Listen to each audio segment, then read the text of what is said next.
In their pursuit of knowledge and reason, many well-known philosophers in the so-called Enlightenment of the 18th century seriously questioned and opposed basic Christian beliefs. As the influence of Christianity declined, these men attempted to answer one of the most basic questions, the problem of evil in the world. Any reasonable, philosophical, religious, or other system of thought has to explain and deal with the problem of evil. One group said mankind was, by nature, good, but history seems to have corrected this pattern of thinking. Another group reasoned that man is neither good nor evil, but a product of his environment. And a third group perceived that man was evil and must be controlled through strong social institutions. Well, a listener in Portland, Oregon provides one contemporary response for the problem of evil. In her question, she asks, did God plan sin in order to reveal more of himself through his Son, a redeemer of sinners? May I say that I'm very well acquainted with this viewpoint that you mentioned here. It is a dangerous viewpoint for many reasons. The main reason, of course, is it borders on blasphemy. You're blaming God for sin, and you're doing that without actually taking in the full orb picture that he's given to us. And I think that we probably ought to say a thing like this. What is sin in the final analysis? Sin is anything that is contrary to the will of God.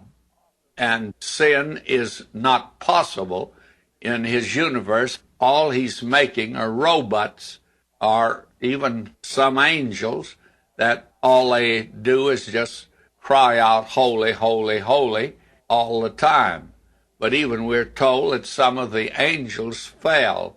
And how did they fall? Did they go into gross immorality, into sex? Of course not. They neither given in marriage, so their sin was the sin of disobeying God. They turned from him. Now, God has created man for fellowship with him. Now, if man is a robot, then candidly, that kind of fellowship is not much good. Well, may I say to you, God doesn't want those that are just nothing in the world but robots or serve him for all they can get out of him.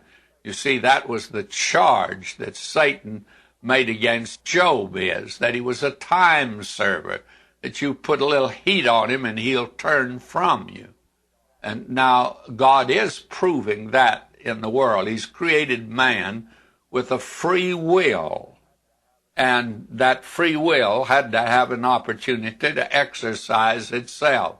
In the Garden of Eden, there was everything there that was positive, but there was one tree that was negative. He was not to eat of that tree. And to eat of that tree, he would be disobeying God. That would bring in sin. Sin is anything contrary to the will of God. Now, this free moral agent is able to either eat out of that tree or not eat of it.